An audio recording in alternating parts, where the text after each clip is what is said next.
Hey everyone, and welcome back to the Deep Dive. Today we're taking a deep dive into some fascinating Jungian psychology. Oh, yeah. We're going to be exploring the concepts of the shadow and the persona. Right. And we've got some excerpts from some really in-depth psychological texts. Yeah. And our mission here is to really break down these ideas in a way that hopefully you can understand them clearly. Yeah. And maybe even see how they apply to your own life. Yeah. And especially given your interest in this field, I think it'll be a really fascinating exploration. Totally. So to kind of kick things off, what exactly are the shadow and the persona? We hear these terms a lot, but Right. what do they actually mean? Well, think of it this way. Your psyche is like a stage, right? Okay. And the persona is the mask you wear. The character you play, depending on the scene and the audience. Wait. It's how you adapt and meet those social expectations. But then lurking behind that carefully crafted facade is the shadow. So it's like we all have these different selves we present to the world. Like, if you're a professional and you have to put on your game face for an important meeting. Exactly. That's kind of your persona in that moment. Precisely. And then the shadow is all the stuff we maybe don't want people to see. Yeah, and it's often seen as that kind of hidden or messy, the less desirable aspects of ourselves. The thoughts, the feelings, the impulses that we try to keep under wraps. Makes sense, because we all have parts of ourselves that maybe we'd rather not acknowledge. Right. But Jung didn't really see the shadow as inherently bad. Right. At least from what I'm reading in these texts. Absolutely not. And that's where things get really interesting. Okay. Jung actually believed that both the shadow and the persona are absolutely essential for psychological well-being. Interesting. It's not about eradicating the shadow. Okay. It's about understanding it and integrating it into our wholeness. So it's less about good versus evil. Yeah. And more about finding that balance between these two aspects of ourselves.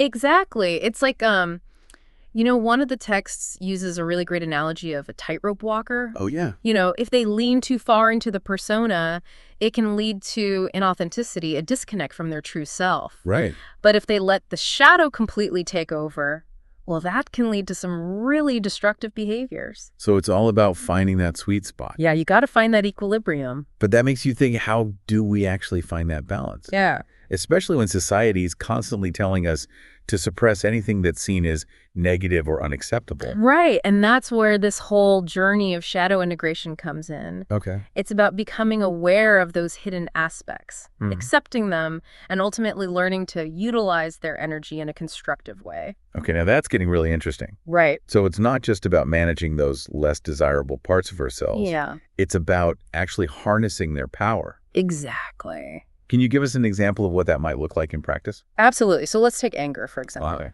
Often it's viewed as a negative emotion. Yeah, for sure. But anger can actually be a really powerful source of energy. So instead of just bottling it up or lashing out, imagine someone channeling that anger into like a passionate speech. Right. Advocating for a cause they believe in. Okay. That's shadow integration in action. I like that. You're taking what's often viewed as a weakness and transforming it into a force for good. So how does this process of shadow integration actually work? What are the actual steps involved? Well, the texts we're looking at outline like a 4-stage process. Okay. It starts with awareness. Then you move into observation and acceptance. Okay. Then confrontation. And finally, integration. So it's a journey. It is a journey. It takes some work. It does. It requires courage, self-compassion, and a willingness to explore, the often uncomfortable depths of our own psyche. Yeah, it sounds pretty intense. It can be. But I think if it can lead to those positive transformations, our listeners are probably eager to learn more. Oh, I'm sure. So let's start breaking down those stages, starting with awareness. All right. So what does it actually mean to become aware of our shadow? Well, it starts with really paying attention to those moments when we react in ways that maybe surprise us. Maybe with a sudden burst of anger or envy or judgment. Right. It's about noticing those knee-jerk reactions, those shadow impulses that we often try to quickly brush aside. So it's about becoming more mindful of our internal landscape. Exactly. And not just our thoughts and feelings, but also our dreams, our fantasies, those things that we might consider like unacceptable or inappropriate. Yeah. Those are often glimpses into the shadow realm. One of the texts mentioned keeping a shadow journal as a helpful tool for developing that awareness. Absolutely. Is it something you recommend? I do. I think it's a great tool. Yeah. Writing down those shadow manifestations, the thoughts, the feelings, the behaviors, even dreams, Uh-huh. can help us become more conscious of them. Right. And begin to understand their origins. Interesting. It can also help us to detach from them emotionally and see them with more objectivity. So it's like we're shining a light on those hidden parts of ourselves, bringing them out of the darkness and into our conscious awareness. Precisely. And that awareness is that crucial first step on the journey of shadow integration. Awesome. Yeah. Well, I think that's a great place to kind of pause for now. Yeah. We've laid a really good foundation here. Yeah, for sure. But we'll dive into the next stages of the process in part 2 of this deep dive. Absolutely. Now, picking up where we left off, awareness is just the first step. Right. The real transformation starts when we move into that next phase, Okay. observation and acceptance. And that's got to be where things get kind of tricky, right? Yeah. Actually facing those parts of ourselves we've spent so long avoiding. It can be a challenge, for sure. Yeah. This stage involves confronting those uncomfortable parts of ourselves without judgment. It's about acknowledging those less than desirable thoughts, feelings, impulses. We all have them. Right. Without trying to suppress them or deny them. So it's less about I shouldn't be feeling this way. Yeah. And more about, okay, I am feeling this way. What can I learn from it? Exactly. It's about acknowledging those shadow aspects as a part of our wholeness. Okay. Not as something to be ashamed of or afraid of. I remember one of the texts described it as befriending the monster in the closet. That's a good one. Kind of a powerful image. It is, because when we stop fearing our shadow, when we stop trying to push it away, that's when we can start to see it for what it truly is. And what is that? A source of energy and potential. Okay, so once we've become aware of our shadow, we're starting to observe it with more acceptance. Yeah. What's next? That's where confrontation comes in. Okay. This stage is all about finding safe and healthy ways to actually express those shadow aspects. It's about giving those repressed impulses a channel so they don't end up controlling us. Can you give us some concrete examples? Sure. Of what that healthy confrontation might look like? Absolutely. So let's say someone's shadow is manifesting as a fear of vulnerability. Okay. Confrontation might involve taking a small risk, Okay. like sharing a personal story with a trusted friend. Or maybe expressing their feelings through a creative outlet, like writing or painting. So taking baby steps out of our comfort zone in ways that feel manageable. Exactly. And it's important to emphasize that confrontation doesn't mean acting OUT on those shadow impulses in harmful ways. Yeah. Sure. It's about finding constructive outlets for that energy. One of the sources talked about engaging in physical activities. Yeah. Could be a helpful way to kind of confront the shadow. Oh, for sure. How does that work? Well, think about it. The shadow is like this wellspring of raw, primal energy. Okay. So activities like martial arts or dance or even just a vigorous workout can provide a really healthy outlet for that energy. Makes sense. Allows us to release pent-up emotions and connect with our physicality in a really powerful way. Yeah. It's almost like we're dancing with the shadow instead of trying to suppress it. I love that. Right. And it makes a lot of sense. Yeah. Especially considering how much we tend to repress our emotions these days and disconnect from our bodies. And that brings us to the final stage of shadow integration. Yeah. Integration itself. Hit me. This is where we start to see the real transformation happen. All right, so we've become aware of the shadow. Yeah. We've observed it with acceptance. We've confronted it in healthy ways. Right. Now what does it actually mean to integrate it? Integration is about assimilating those shadow aspects into our conscious personality. Okay. It's about recognizing that those, negative traits, they're also part of who we are and learning to use them in a balanced and constructive way. One of the sources used this analogy of a mosaic.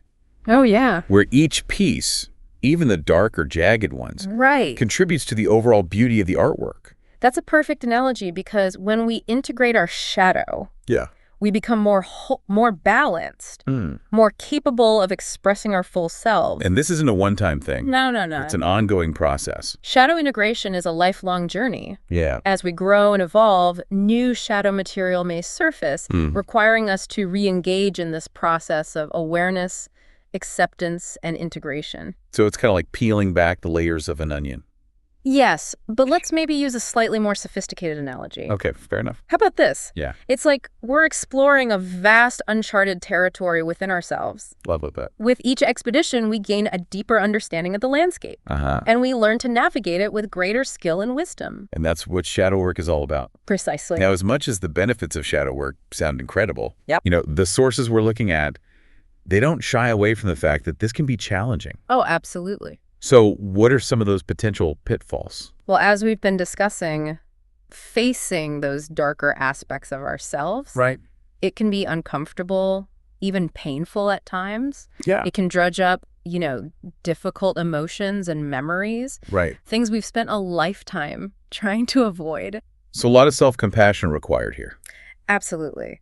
It's crucial to approach this process with kindness and understanding. For sure. Remember, we're not trying to judge ourselves or punish ourselves. Right. We're simply seeking to understand and integrate all parts of who we are. The texts also talk about the importance of seeking professional guidance. Oh, yeah, that's a big one. Why is that so important in shadow work? Well, this process can unearth some pretty deep-seated psychological material Okay. that's really best navigated Yeah. with the support of a trained professional. Makes sense. A therapist can provide a safe and supportive space to explore these challenging aspects of ourselves Right. and help us to develop healthy coping mechanisms. Yeah. They can also help us to discern the difference between, Right. healthy confrontation and potentially harmful behaviors. So it's like having a skilled guide to help us navigate Exactly. this sometimes treacherous terrain Couldn't have said it better myself. of our own psyche. And remember, this is a journey, not a race. Yeah. It's important to be patient with ourselves and honor our own pace. As demanding as the process can be, Right. Yeah. the sources really highlight Oh, yeah. some really compelling benefits. Absolutely. They talk about increased creativity, Yep. resilience, Uh-huh. deeper self-knowledge, For sure. and more genuine relationships. It's just a few of the rewards. And those benefits stem from the fact that when we confront and integrate our shadow, we release a tremendous amount of psychic energy Okay. that was previously tied up in repression. Yeah. And this newfound energy can be channeled into all sorts of positive pursuits. So it's like we're reclaiming those hidden parts of ourselves Yeah. and turning them into strength. Exactly. Think of it like this. The shadow often holds qualities and talents that we've denied or disowned. Maybe it's assertiveness. Okay. Maybe it's a wild creativity. Yeah. Maybe it's a deep empathy that we've been afraid to fully embrace. Like there's a whole treasure chest of potential There is. hidden within our shadow. Absolutely. And by integrating those aspects, Yeah. we become more whole, more balanced, Uh. more capable of expressing our full selves. It's not about becoming some perfectly enlightened being with no flaws. Right. It's about becoming more authentic, Yeah. more resilient, and more connected to ourselves and others. So we've explored the challenges and rewards of shadow work in detail. Yeah, we have. Now that we've laid that foundation, Right. I want to kind of bring it back to our listener. Okay. What are some key takeaways they can apply to their own personal journey? That's a great question. Now that we understand these foundational concepts, Right. I think it's important to remember that this is just the beginning of their exploration into this fascinating realm of the psyche. Yeah, so much to explore, right? Yeah. We've covered a lot of ground here talking about what the shadow and persona are, Yeah. how they kind of work together, and the steps involved in that whole shadow integration process. Right. But like you said, this is really just the starting point. It is. For anyone who's listening who wants to dive deeper, Yeah. what are some of those key takeaways that they can kind of take with them on their own personal journey? Well, we touched on the persona as this social mask. Right. And one of the most profound shifts is moving beyond just wearing the mask Okay. to actually becoming aware of when and why we're wearing it. So not necessarily getting rid of the persona entirely because we need that to function in the world, I right? do. But just becoming more conscious of it Exactly. and how it might be holding us back. Yeah. One of the texts had this really interesting example Oh, yeah. of an artist who was so focused on their persona, that image of the successful, confident artist, Right. that they were actually afraid to experiment with new style. I remember that. And when they finally tapped into their shadow, Yeah. that part of them that was afraid to fail, afraid to break the mold, Right. they actually unlocked this whole new level of creativity. Exactly. It was like they gave themselves permission to be imperfect, Yeah. to be vulnerable. It's a powerful lesson for all of us. It is. What aspects of your persona might be a little too rigid? Where are you holding yourself back from expressing your full potential Right. out of that fear of judgment or rejection? And then on the flip side with the shadow, Yeah, I think what gets lost sometimes is that potential for strength and creativity. absolutely. These texts really challenge the idea They do. that the shadow is something to be feared or avoided. One of the sources actually called it our inner wildness, Oh, yeah. I love that. that untamed part of us Right. that can be this source of energy and passion and even genius. And that reminds me of that concept of the wounded healer, Yes. where our greatest wounds can actually become our greatest strengths. It's like by confronting those difficult parts of ourselves, Yeah. we actually access a deeper level of compassion and understanding. Exactly. And that's the beauty of this whole shadow integration process. It's Right. not about becoming perfect. It's Yeah. not about becoming flawless. It's about wholeness. It's about becoming more whole. Yeah. Embracing all aspects of ourselves, the light and his shadow, Right. and using that wholeness to live a more authentic and meaningful life. Love that. So as we wrap up this deep dive, is there one question that you would want to leave our listener with? Oh, that's a good one. Something to ponder as they continue to explore their own shadow and persona. What if instead of asking what's wrong with me, we asked what's right with me? Ooh, Even in those parts I've tried to hide. that's powerful. I think that shift in perspective Yeah. can be huge. Because within those hidden parts, within Yeah. that shadow, Yeah, there's so much potential waiting to be discovered. absolutely. And remember, Yes, this deep dive was just the beginning. the beginning. The real adventure awaits within you one. So keep exploring, Yeah. keep questioning, and keep diving deep into those mysteries of your own psyche. Couldn't have said it better myself. Until next time, happy exploring, everyone.